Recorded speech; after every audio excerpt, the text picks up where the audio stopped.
Postdoc Transformation. Postdoc Transformation. Postdoc Transformation.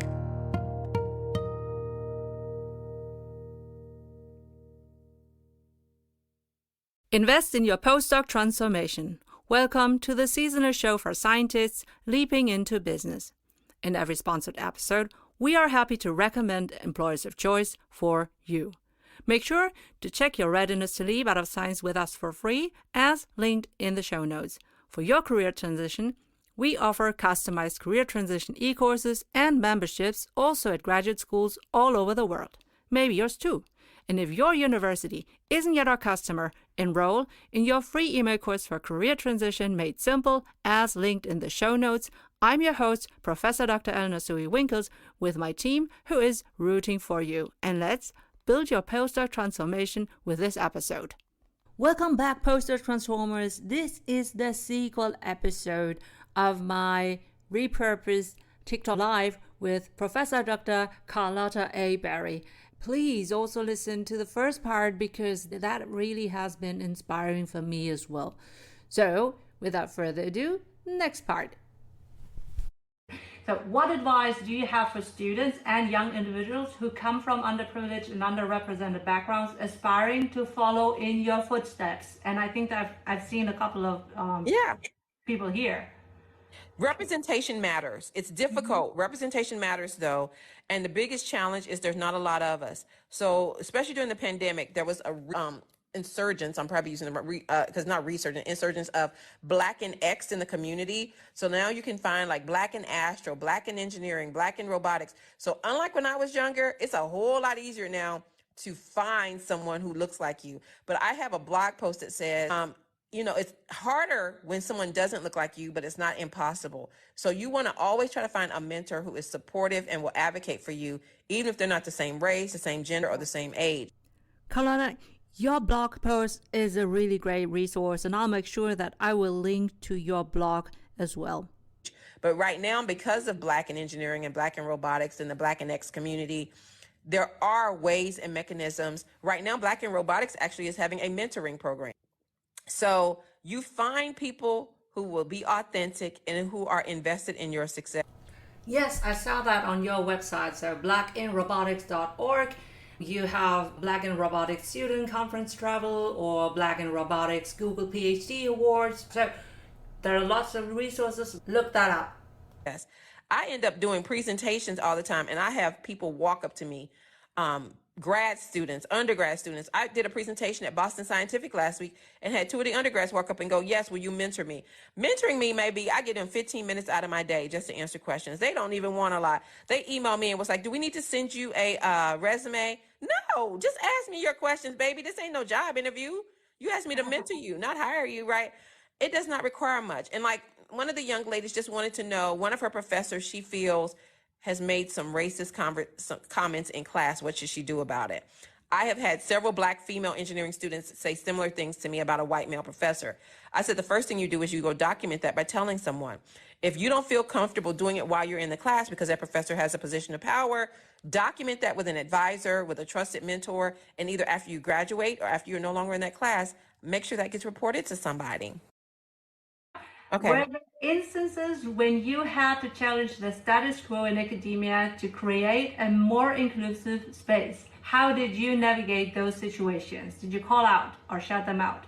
So I talked about code switching earlier. You have to be very strategic about what you do until you get tenure. So what happens is you have to be strategic about choosing your battles, right? So until I got tenure and full professor, I knew my colleagues had to evaluate my work. So because of that, I didn't always speak out on everything that bothered me, but I always did a little bit. So my decision points were typically the students. If it had something to do with the students, I was going to fight for them because I became a professor to be a champion for students. If it was something about me, I kind of made a choice. Like I had a couple of colleagues who made a couple of racist statements. Depending on who it was, I might have ignored it and walked away, or I might have said something like, you know what?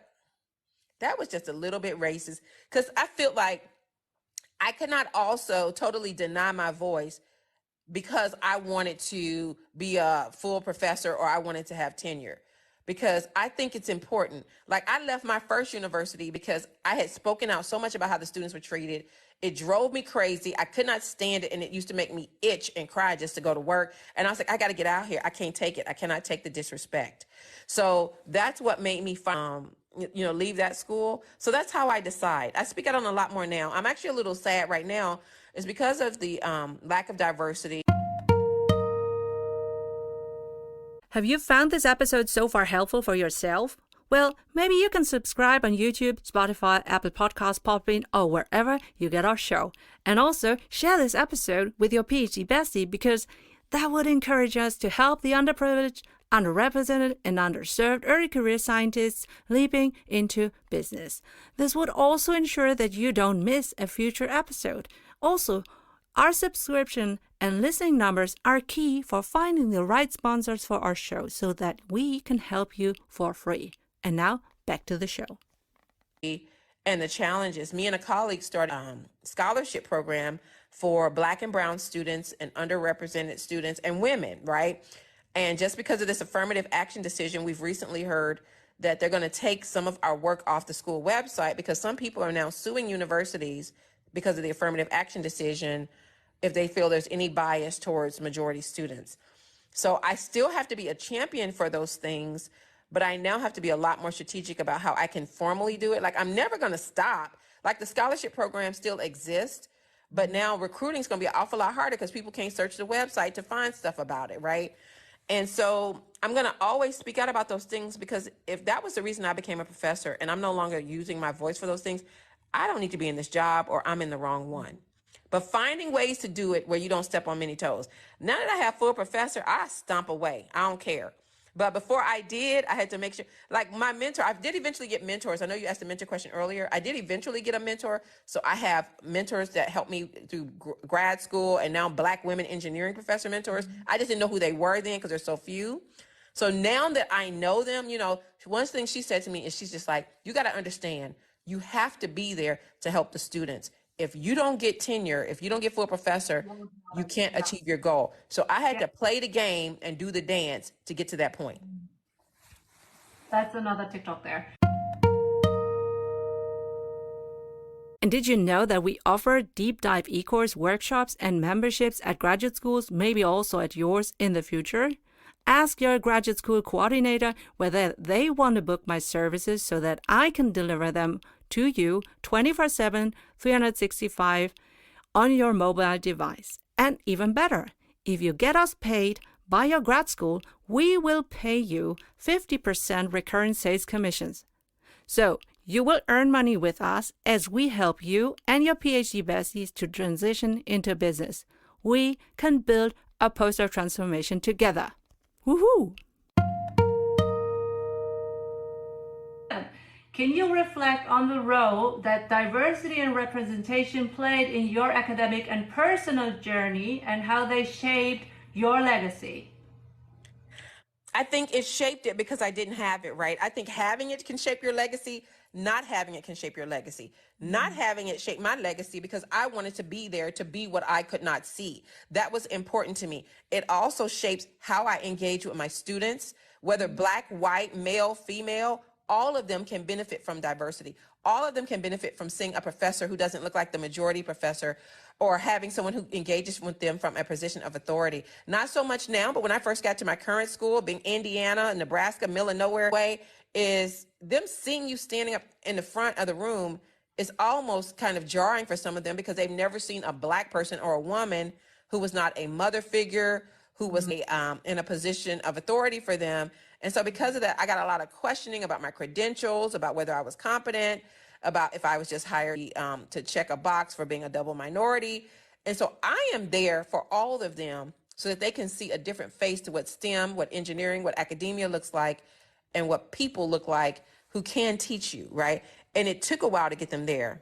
Important. Diversity is for everybody. I had some colleagues who got upset with me because I run that scholarship program I told you about. So because of that, everybody always sending me the Black students and the female students when they have challenges. And so in a meeting, I said, look, it is everybody's responsibility in this department to promote diversity and support diversity, not just the women, not just the Black people. It's everybody's responsibility because everybody benefits from diversity. I didn't even think that was that big of a deal, but later on, I was called into the office by my department head. He said there are a few faculty who were really bothered by your statement, and they came to talk to me about it. Who? I'll go talk to them. Who? Because I don't feel like what I said was even that bad.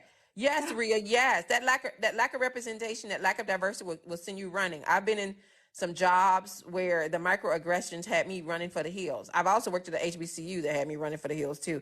It's just kind of like nowhere is totally perfect, but some places are definitely worse than others. But regardless of where I am, I have to leave my imprint. Otherwise, I'm not meant to be there. So if I'm letting them basically squash out my light, then I'm not doing what I'm supposed to be doing. No, you should keep that up. Remember, you are a postdoc transformer. You are highly intelligent, well-educated, a bachelor, master, and maybe you have already your doctorate under your belt, or you are a postdoc.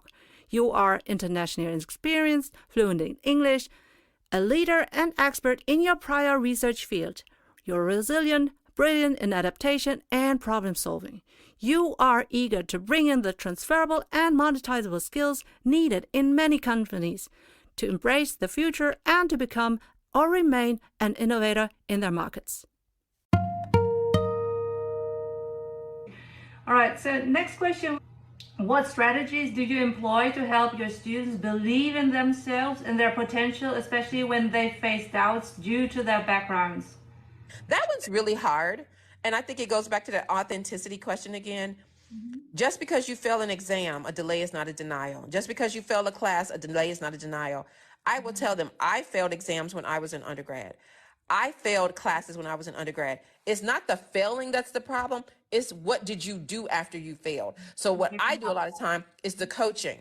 You know, they're embarrassed, they're ashamed. Get your jaw off the ground and come to my office and let's figure out what we can do to turn this ship around. Get in tutoring, get to a study group, set regular office hours every week. How did you study? A big one is how do they study? Stop cramming at the last minute, the last night. Have you ever read your book? Most of them have not. Did you study all week? There are some strategies for being successful that you can do. Did you copy your notes over and fill in the gaps with the reading and go see your professor or the tutor if you didn't understand what you were reading? There are ways to get an A. Everybody don't just get it. Just because you see that one 4.0 sitting there not taking notes, staring at me, that ain't you. Some people got to work for it. And I'll tell them, failure builds character. Struggling builds character. So just because you can't get it does not exactly go to the support services. I've had students in Nebraska before who had an accommodation letter and forgot to give it to me, which means they never got extra time on the exam or needed accommodations and never went and got the letters or what they needed for their accommodation. Right. Use your resources and recognize that there are resources for you to be successful. Everybody don't just get it, right? I didn't just get it. I had to come up with some strategies and change the way I did it. A lot of my bad grades when I was in undergrad is because my mother could not support me financially, and I did work 2 and 3 jobs. Working 2 or 3 jobs in engineering school is a recipe for disaster, but I had to eat. I had to pay my rent. I had to pay my bills. That all had to be done as well. But strategies to do that well, that's important. So I think that's extremely important is a closed mouth don't get fed. I say that all the time. If you're going through something, you need to talk to somebody and let them help you. Exactly. Yeah, there's a German phrase for that. It's bringen Hohlschuld. So you have to also invest into the success that you want. And now it's time to thank Company ABC, who sponsors this episode of the Postdoc Transformation Show. I would now be reading the company's answers to one of 6 bold questions so that you can choose to apply. For example, number 1, describe your most valuable experts versus leaders in your company. Have they typically earned a doctor title? Number 2, for which of your company roles or units do you encourage somebody with a doctor title to apply? Number 3, how would you describe your organizational culture in which your most valuable experts and leaders thrive in? To nominate an employer of choice so that we can ask our informative bold questions, let us know via the click on the link. If you are a company representative, like in recruiting and employer branding, and now you want your company to be highlighted as an employer of choice, For our audience, you can become a sponsor of a dedicated Postdoc Transformation show episode. Just click on the link in the show notes. And now, back to the Postdoc Transformation episode. Carlotta, how did you leverage your platform to raise awareness about issues that are, often overlooked in academia advocating for positive change? So not just the social media, but being co-founder of Black in Engineering and Black in Robotics, we have done video campaigns about the experiences of Black engineers in academia. We have a YouTube channel where we talk about some of those things, sharing things that some people like this live, right? Or posting videos on YouTube and TikTok and Instagram. Because some people, you will find, like somebody just commented in the chat, a lot of people have gone through what we go through. A lot of people have these experiences, but there can be isolating because there are not so many of us. So by amplifying and bringing attention to these things, some people will listen and some people will know and understand the importance of what we do. Not everybody. Some people are just ignorant, right? But the few who will, we need to build community around them in order to make a better space, And as long as some people are helped and supported by that work is already worth it. And once you have determined your readiness to leap and want to transition into business or industries, then you can enroll in your free email course with 10 actionable, bingeable email lessons until you start your job in business. You'll get 10 emails like this. Number 1, how to leap out of science. Number 2, how to build your sustainable LinkedIn profile. Number 3, how to read social media and network. Number 4, how to research your favorite jobs and employers. Number 5, how to do informational interviews to get insights. Number 6, how to create your customized applications with ChatGPT. Number 7, how to prepare your thesis from a business point of view. Number 8, how to apply to your favorite employers. Number 9, how to choose the right job offer. Number 10, how to prepare for your new job. Woohoo! Yeah. And just for I will also put the link to the Noir Feminist website, and so that everyone find out more about your work, because I know that you are also multiple book author. Do you want to talk about the book as well? But Black STEM romance novels, Breaking Point, Chandler's Choice, and Elevated Inferno, Monet's Moment. I'm working on book 3 right now. That's one of the things, talking about work-life balance. Those are the things to the back when I get the next book. My edit of my next book is so far behind. But those are the things that get neglected a little bit. Also, I'm really into this digital Black STEM AI art right now. I am loving that stuff. But I can't get, I have more of that. I have more ideas for that, but I can't do it. I also do Robot Slim hip hop poetry. I don't know if you know that. I have a song I've been trying to get recorded for 4 days because I'm giving a presentation to teachers on Saturday, and I want to play it for the teachers, but I got to find the time to sit down and I think the books are important. I think the robot poetry is important. I think a lot of stuff I do is important, but there's only one me. And I actually hired a virtual assistant for 10 hours a month to kind of help.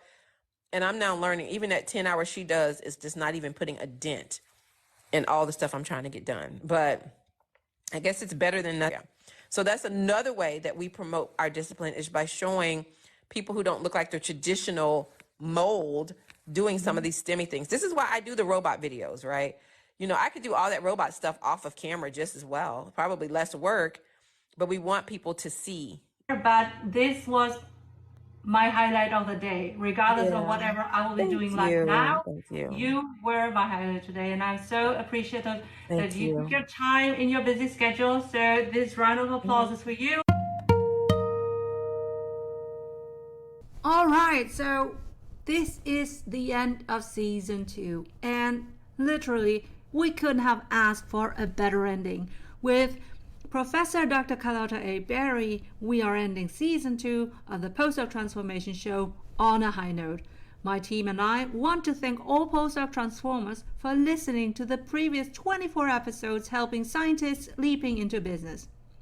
We had episodes for incoming and intermediate PhD students and for seasoned career transitioners contemplating about a comeback to academia. Some episodes were more received than others, and we will double down on these topics for season 3. Oh, when is season 3 due? That is on December 7th. and we will interview entrepreneurs, industry experts, leaders in the corporate world, but also companies serving early career scientists leaping into business. If you want to let us know who we should interview and, bring into the show, please follow us on socials and also let us know via DM and whatever. So this way, you will also have a say, have a voice in our Postdoc Transformation show. If you value our show, please share your favorite episodes with your PhD besties. Let us know your career transition questions and suggest topics for future episodes. We also appreciate positive reviews and stories on all social platforms. Why? Because this show is for free, but we need sponsors to bring this show to you. So please help us to help you on your postdoc transformation.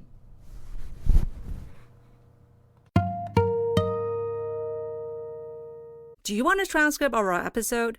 And our episode sponsors answers to all 6 bold questions so that you can choose to apply? Do you want to nominate your potential employer of choice so that we can ask them our bold questions? For all of that, click on our links in our show notes and on our website, www.postdoctransformation.com. Remember to check your readiness to leap out of science and to enroll in our free email course, Career Transition Made Simple. Thanks for your attention. I'm Professor Dr. Eleonore Soei-Winkels, the host of your seasonal Postdoc Transformation show. Postdoc Transformation. Postdoc Transformation. Postdoc Transformation.